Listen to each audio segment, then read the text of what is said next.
Yenge bipai bozwami ya bino ndeko mwana mboka FM atondi bino botondi bachele misakila topesi bino lokumu nzambe azwa lokumu boye ibolamu katina etando ekena biso ya solo Didi Lumingu toko bonjour bandeko bomoni tokoti na kati ya titre na biso tokozala bref toza kokende mbango pamba te boyebi ete komi bangonga moko peut-être vous serez un peu dessus mais nous sommes obligés de le faire ainsi. On n'a pas de choix.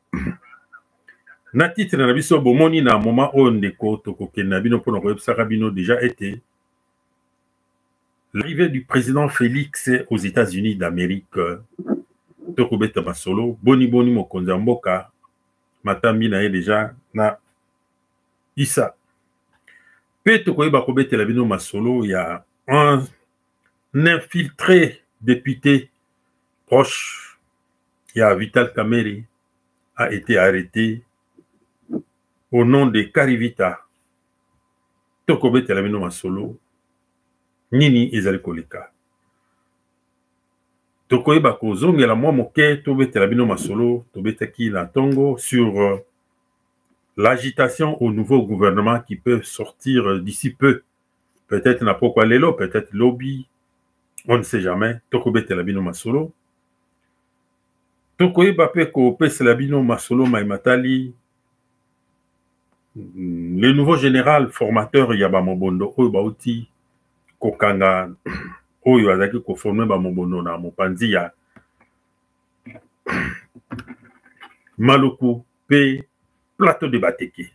Mbote mingi mama na biso Esther Kanyangi. Bonjour esika bozakola na biso.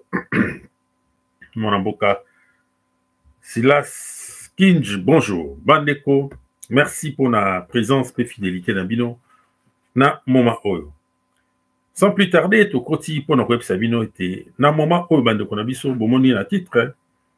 Ndenge to siliko kota na yango ke mwana mboka moko ntombolo makolo na États-Unis na wasala développement mingi te pamba te makambo wana ekomi makambo ya kati oyo moko ntombolo ye moko azana mokolo to azana makambo nyonso. Nalinko bete sete mingi te bandeko mais boy ba ete moko tombolo makolo ezali déjà bisika ena pamba te ya koloba ya manger ya boire ezali belé toko ko sala commentaire te soki nano omoni likambo te mwana mboka pichu dilonga kuna ngomba kikwite esika bozwami mbote na yo wana boy ba ete moko tombolo atie makolo déjà kuna ezali masolo ya kati ba signature ya bakor makambe belé za na kati moye to koka kokene mosika na yango ezalité ça c'est za ba département moko lourde ya président de la république moye to kene nango na bosenga to ya kobeta mbela na likambo eza la maîtrise nango te to lingi ko sala yango te pamba te eza makambo mususu ya kati wana nde ezalaki juste opesa bino mwa briefing. Tokei na mopanzi ya un député, un infiltré député au nom de Karivita, élu de Matsisi, un étranger. Bandeko tango toza ko betaka bandeko mbela tango nyiso tango toza ko loba bandeko musu baza ko kanzaneti toza ko cholo toko cholo te bandeko toko pe ko kari ko loba pe na ndenge ya bozo bate ya mabete.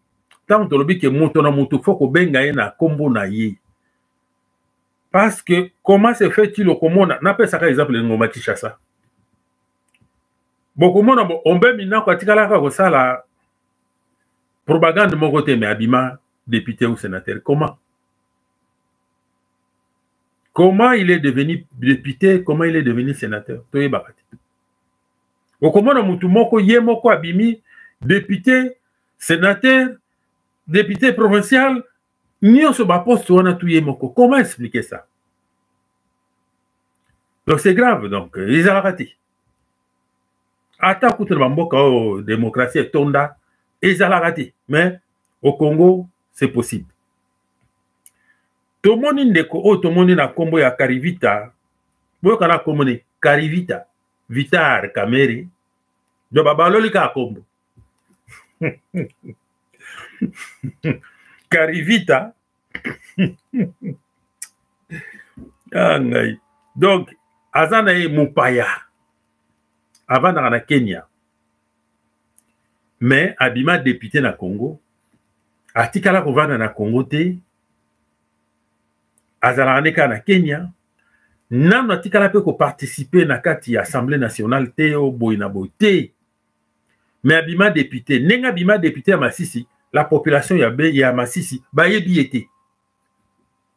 Ba mona kaka député eli ya Masisi mais au salé la propagande wapi au comment député comment mais eli ya Masisi. Comme vous savez, bato bazaki na ba gena na bango ndenge ba somba ba makambo Italie ba poste ndenge makambo elekaki bomoni ndenge Augustin Kabuya kaba ba poste belé na bato na bango ne basala makambo donc wana eza makambo na bango to kota na biso te ndenge basala kango bango bato bayebi. Mais à un moment où le monsieur député Karivita a été appréhendé dès son retour à Outi, Kenya, do yaya kaka na fin du mois. Soka na fin du mois, ayeka kozwa mbongo. Donc so fin du mois koki aye azimbongo na ye, asali biso mwanzo nzingi so pa abenda ni akene na Kenya. Ake ovana kono. Donc ayaka ko yiba mbongo à Congo. C'est un étranger. Na moment oyo, c'est un proche de Vital Kamerhe. Ba juillet na filé en ce moment ici na Sabino, azana conseil de sécurité kono ba rotuna kaye mituna ameka ko mekola e bisabiso tata na ye nani mama na ye nani boni akoma député boni ayaka ka kozwa mbongo baninga bazana vacances parlementaires boni ya zoki maramba ya kozwa mbongo. Au moment où biso to ko kemba ba papa ba soda ba ko nyoko ma salaire des autres maté. Mais bango bazo ba salaire au-delà de $15,000, $20,000. Il faut rien du tout. Un étranger tout à fait. Donc, comme on a eu, abimane député, ayakane kozombo on a eu, na kimia azu akenaï, azu soka Alexandre na banque na bango misusu, c'est-à-dire le la banque ngo ba Equibank, yango ne l'état congolais salaka, akozoka ache wana baluka akenaï. Azongi neko. Donc à chaque fin du mois, cette fois-ci l'état congolais a tiré qui mitambo habité, bato photo le kato yeba. Ni des collègues. Voilà.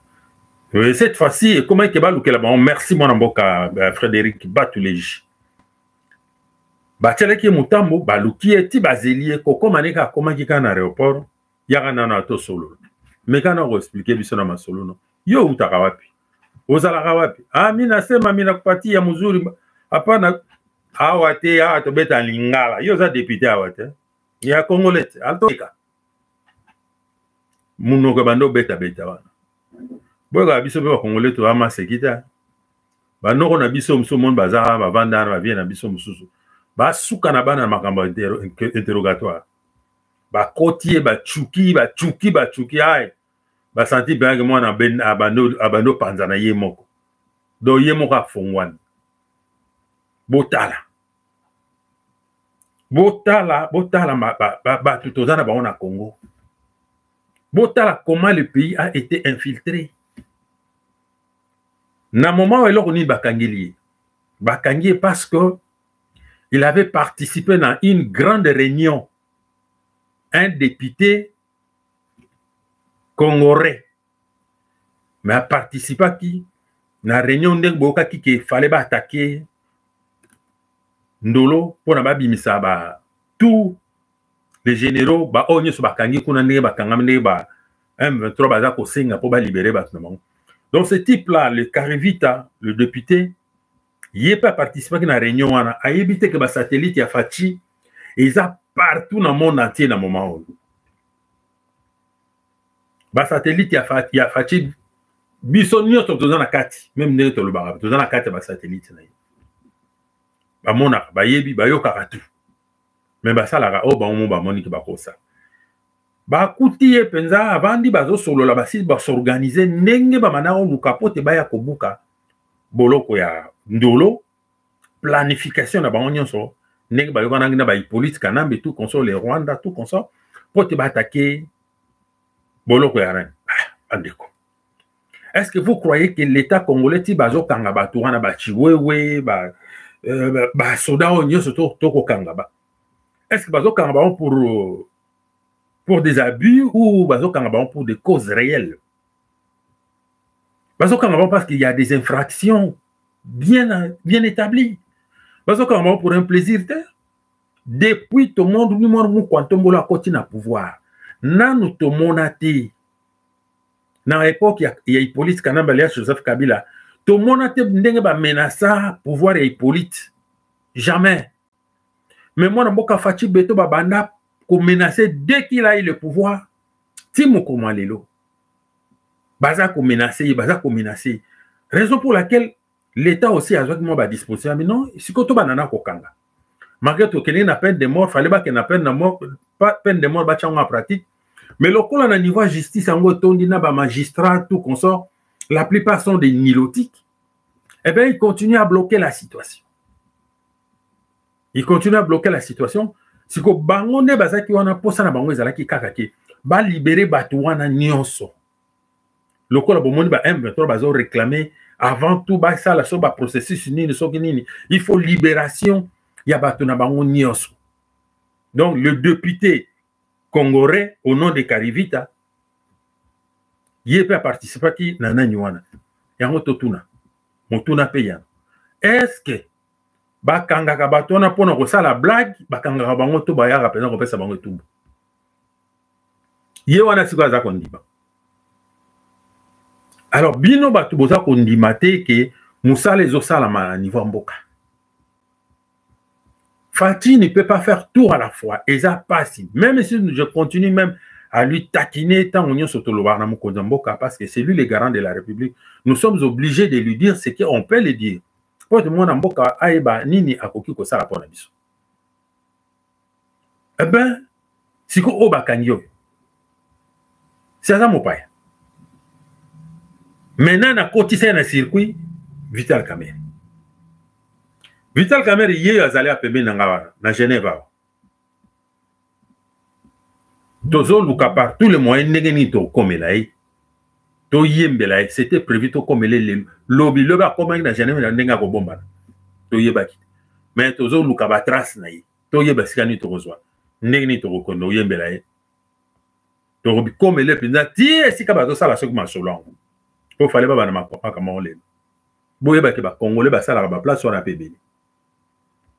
Toko yeba, pe toko mona yi. Wana FM ne biso toko yeba pe toko mona. Ah wana Genève. Soka azawa ye ozala biso lumbe. Bogoyo kasang. Tozo tala bandeko. Position ya masolo ndenge nini ezakoke.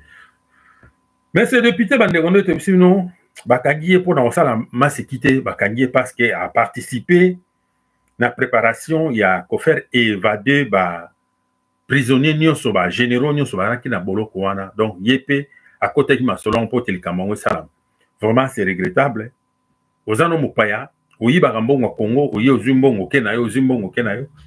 Mais liambongo na ndingo liaka, mais siko komi na ngonga pe obanda ko trahir o yamboka biso mboka boy. Non. Le service intelligent ba kota ki na kati ti ba e komona ke non, moto fallait to kangaye, ba kangiye. Ndenge na siko yebisa bino bandeko na ngonga oyo bazali ko landela ye baza ko tuna ye mituna akoka ko yanola apesa e yano ko yeba pona nini likambo ya boye esalami na mboka na biso nde masolo ezali ya lolenge wana pe ndenge tomoni boye ye moto ya kotsaka ye na circuit na kombo ya Vital Kamerhe na moment oyo toza kozela ye conseil de sécurité ozela na Kinshasa po akoma batune mituna boni ba oyo nyonso ba kotanga be kombo na Vital Kamerhe bazo tanga kombo me yazo baluka kaka na Europe zo baluka na Europe nani azo tinda yo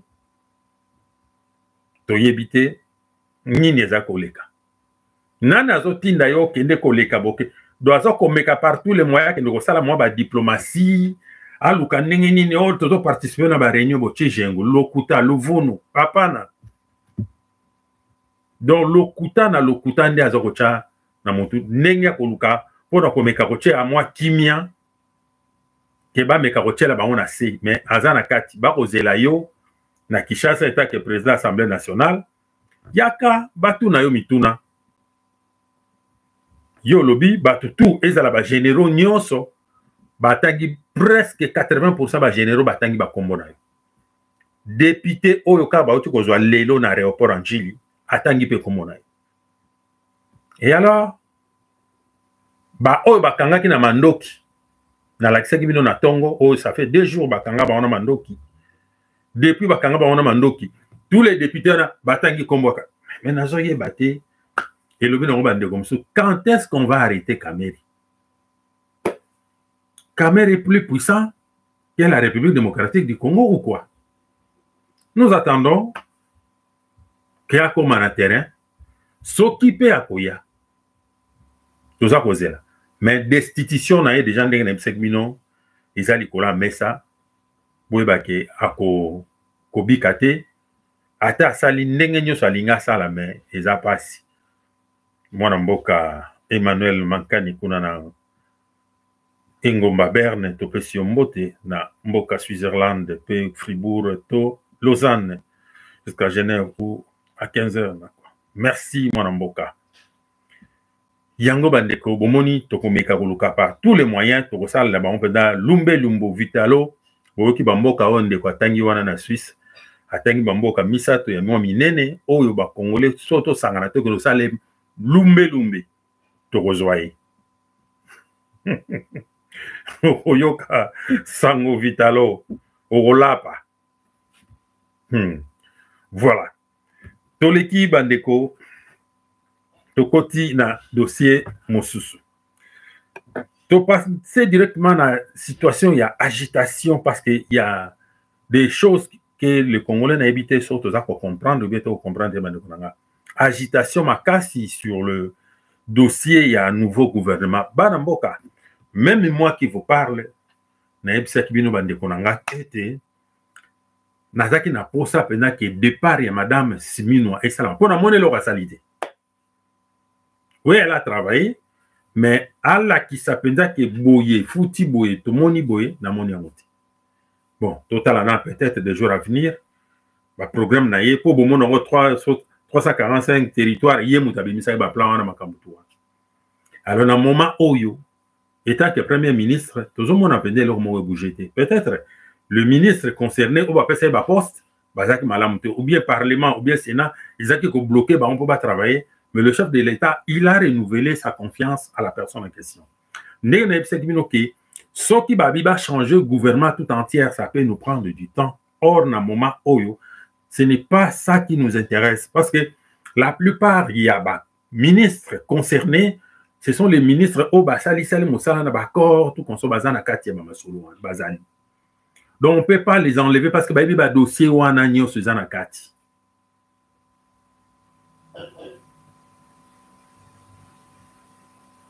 Oui, ndekonanga Chabani bazokanga ba généraux mais Kamere to yebite ndekonanga finda na yebite na lobanini.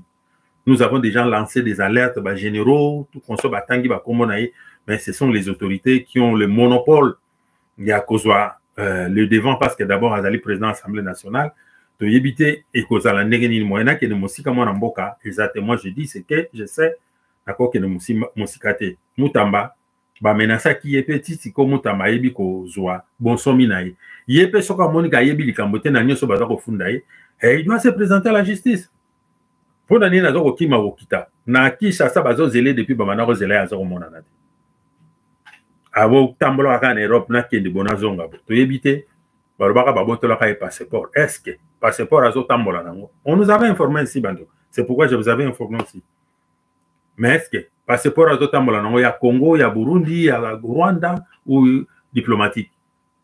Au départ, il a été accompagné par les services secrets congolais. Alors, tu éviter un point d'interrogation. Parce que ce sont des dossiers un peu compliqués à savoir à l'intérieur parce que les secrets, il y a l'État congolais, bien au moins, en ce qui concerne le gouvernement Bandeko, changement ya gouvernement boza komona bakoki kokene na bango à 100%.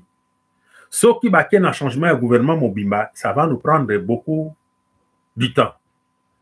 Et que biso tango mulai yangwana bondi ke na moment o ba mekina no ba cha moi moké ba ko changer quelques-uns bazo quitter gouvernement mais le mal n'est que bato oyo bazo bima na gouvernement mo na bana mboka naza ko kama oyebi ke o travailler malamu te oyebi ke o sali eloko te tango balobi na yo bima kende libanda obani ko kendo luka ba groupe de prière obani ko kendo luka ba nganga obani ko kendo luka ba communicateur opesa bango bambongo po basalela yo ba lobbying to lobela yi ngai te bande ko nazo loba na mino c'est vrai ba lobela yi bokom ko luka bato ba pesa bino ba pouvoir ngo na ndenge IDPS teka ba poste ba lobela bino ndenge ba pesa bino ba poste bokena ko sala mais bande ko nanga soki ba nommé yo poste ministériel ou bien poste moko songolo pakala ezali ya yo moko kakate ezali mbeto ya hôpital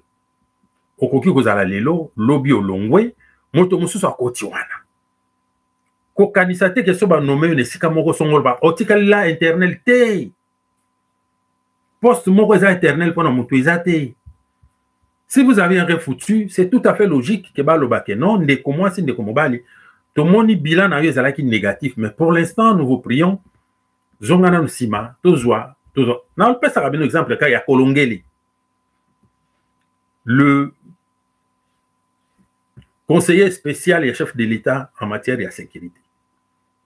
Si la personne a kokaki kozala direct dire kabia chef de l'État tant mon konzazo que pouvoir c'était lui. Mais suite à l'accord ba ka kochaka Vital Kamerhe. Ya bimaka adjoint. Kamerhe longo ya komi na poste wana. Après un moment donné bon mona ke ba camarade ya moko ntombolo ne bazako se reporter c'était pas bien moko ntombola tchaki bango libanda. Y compris moi na mboka Kolongeli alongwaki. Si ake kozonga akoma na assemblée nationale batie ministre tout comme ça mais lelo ye wana zongi na po na ngwende pembe na moko ntombolo conseiller spécial et chef de l'État en matière de sécurité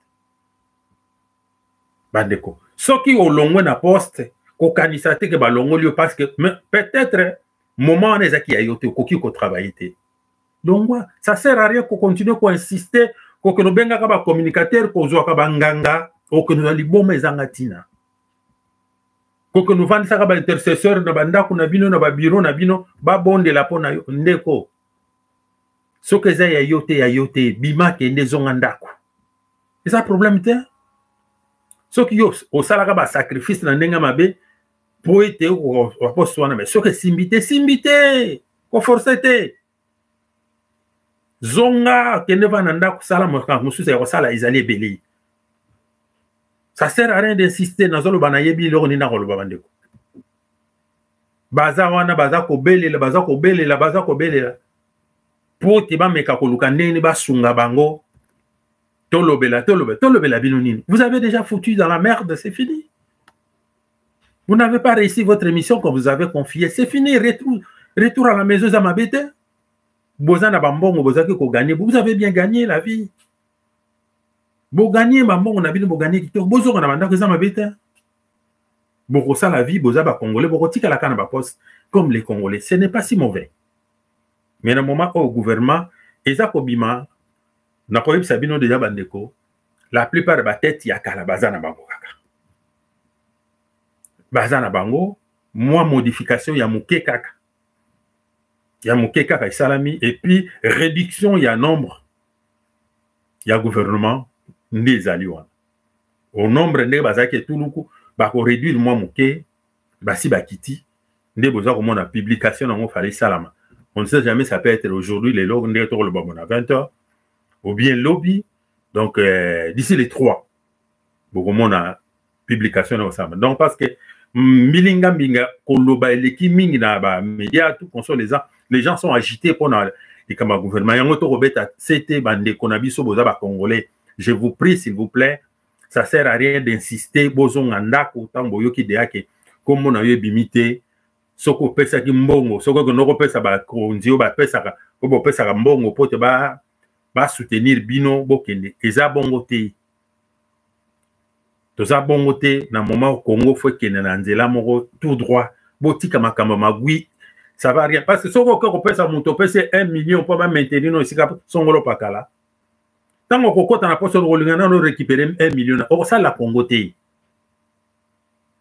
C'est ça bozo ko bossa na ke biso pe toza na posa ke Congo ke ne liboso. Bota la makamwa na mboka Luboya Kashama tout ça. Na moment où examen d'état ils ont salama na niveau ya Ituri. Plus de 1800 élèves fallait passer dans l'examen d'état. Est-ce que les parents na bazana mbo?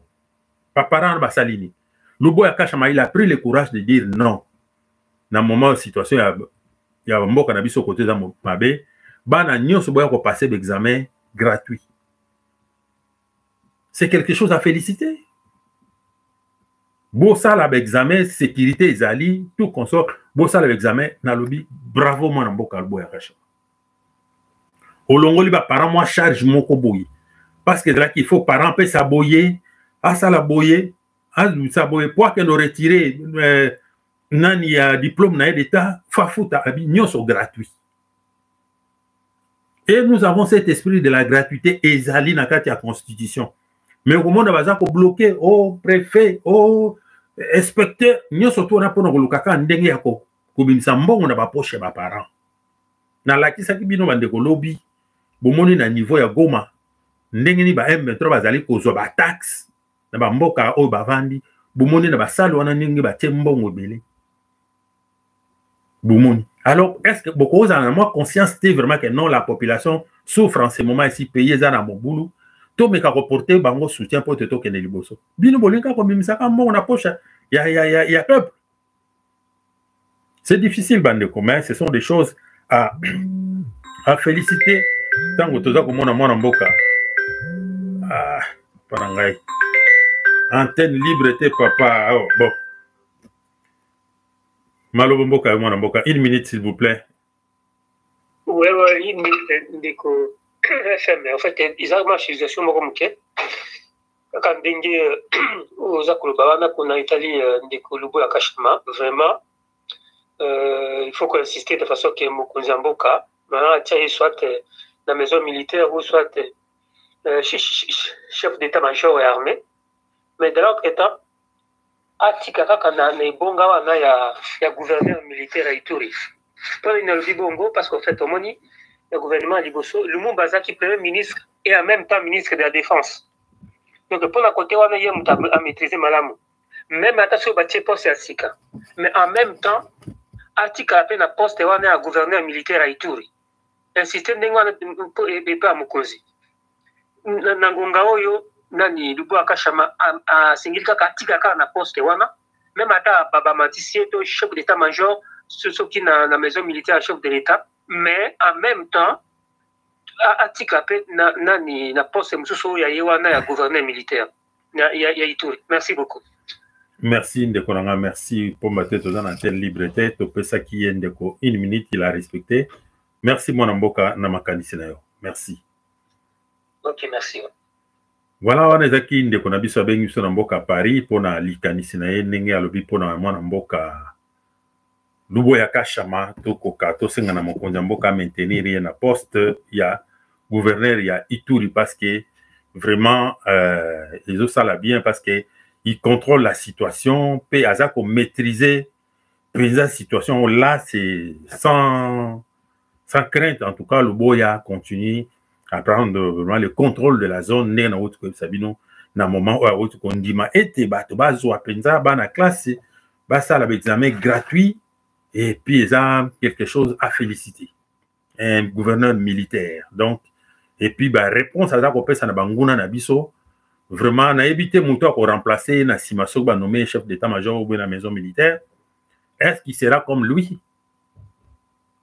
tout le monde qui m'a mboka Constant Ndima azalaki pe lokola ye me bato bakotela ki ye moi nyamu balobi ba n'importe quoi ti bomona ki Constant Ndima bacha banda mais ce sont des gens oyo to ba ke des gens compétents au bakoka ki ko sunga mu kwantombolo mais webi makamba franga faut na moi maîtrise ya ko maîtriser yango bakoyela yo tuluku ambongo soko ko lengi okei libela Luboya Kashama ba métier na ba millions bomoni aye a jonga la ksimu kwantombola bitala yango ba ko tikela nga pona sala bo mais na rechange mboka na ngana mbongo te yango bozomona baza ko bundisa l'air nyonso ndeko aslobi makambo solo bandeko biso tokoloba Mais la décision vient du chef de l'État. Ndenge pe tozo lo baka tango yeso pona gouvernement na ye. Oya asali te lobike. Biso ba communicateur jamais tokoki ko influencer chef de l'État, mais nous donnons seulement les idées.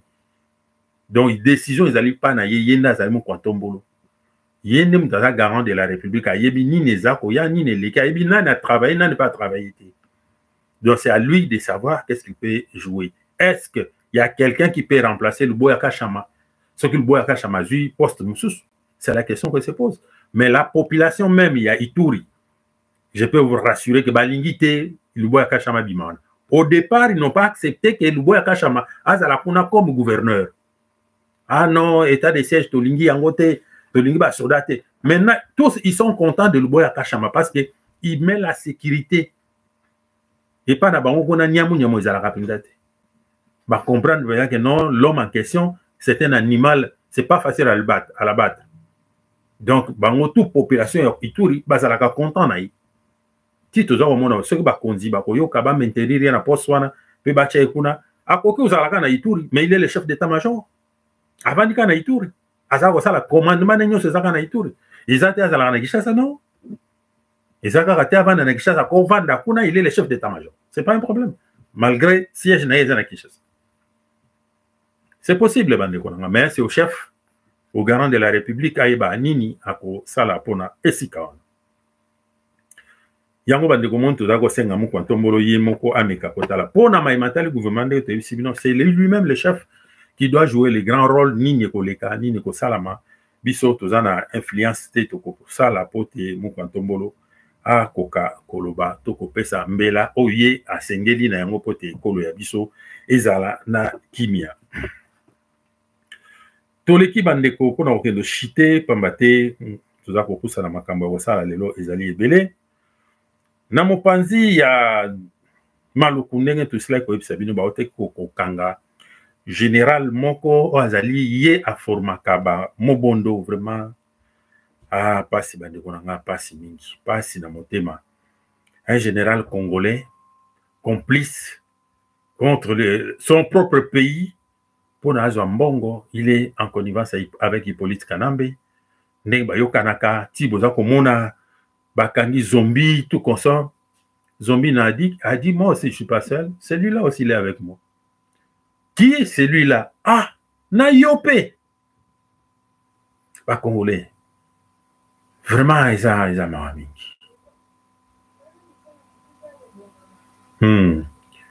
Vraiment, ils n'ont pas si bande qu'on a rendu boza koyoka, ils ont bongo. Mais na yope, to komi na ngonga wana, mais problème ezate. Tout ça kotalela na moment oyo. Nzamba sunga pa konziba zoka ba directive ni ba kokozwa pona ko sécuriser mboka na biso.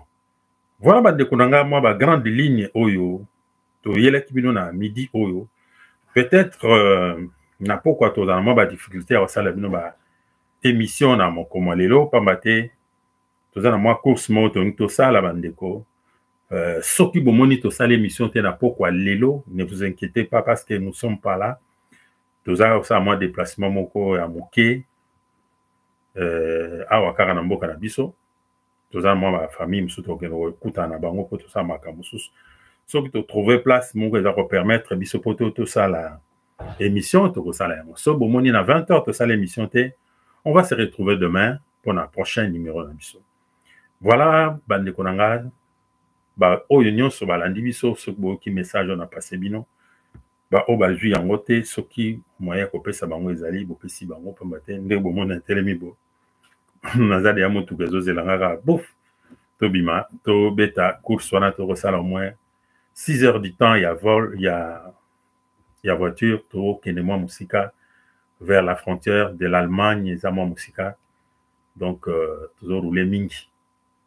Yango, Bomoni, tant on moussous tout au coca, kosa la bino émission à 20h, mais Torozong et la bino, na émission à biso et à lobby. Donc, je fais le long trajet, 6h à 7h du temps, vers l'Allemagne, les alliés à rater, tant moussous tout au coca, kosa la montée. Donc, on va se retrouver peut-être demain pour le prochain numéro. Voilà, je vous souhaite encore une très bonne soirée. Même dans le téléphone, ceux qui m'ont reçu la bino pendant la voiture, ils allaient tokokoka, kosa la bino. Mais Nzambe Nabiso Azanabino. Aimez, likez, partagez et partagez nos émissions. Tozali wana pour nous apporter bino ba information à temps réel Monamboka. Benjamin Katubilonji Esika Ozali Nzambe Nabiso Amonabino Nzambe Hippolyte Timba. Bino Banso pour accompagner biso na direct oyo. Aimez, likez. Ceux qui ne sont pas encore abonnés, abonnez-vous massivement na chaîne Nabiso Congo Liberté. Il y a binon de comment Mboka Mokozi FM. On se retrouve peut-être demain. Mboka Lema. Vraiment, Nzambe à mon abino, à Bombabino, Pandekonanga, Tokutani, Ponanga vraiment lobby. Lelo, je ne crois pas. Merci beaucoup et bonne soirée à toutes et à tous. Merci.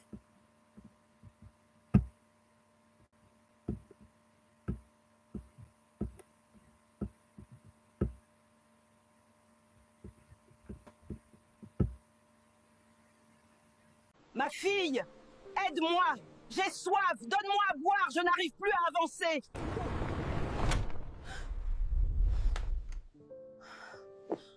Maman. Pasteur, la nuit dernière, j'ai rêvé de ma défunte mère. Elle m'a demandé de l'aider. Elle m'a dit qu'elle avait soif. On va chasser ta mère. Ce genre de rêve n'est pas normal. Ta mère doit sortir. Le feu, le feu, le feu. Ma fille, aide-moi. J'ai soif. Donne-moi à boire. Je n'arrive plus à avancer. Ça continue. Nous allons chasser ta mère. Ce genre de rêve n'est pas normal. Ta mère doit sortir. Le feu, le feu, le feu. Ma fille, je ne te veux aucun mal. Je veux juste que tu m'aides. Donne-moi à boire. Maman.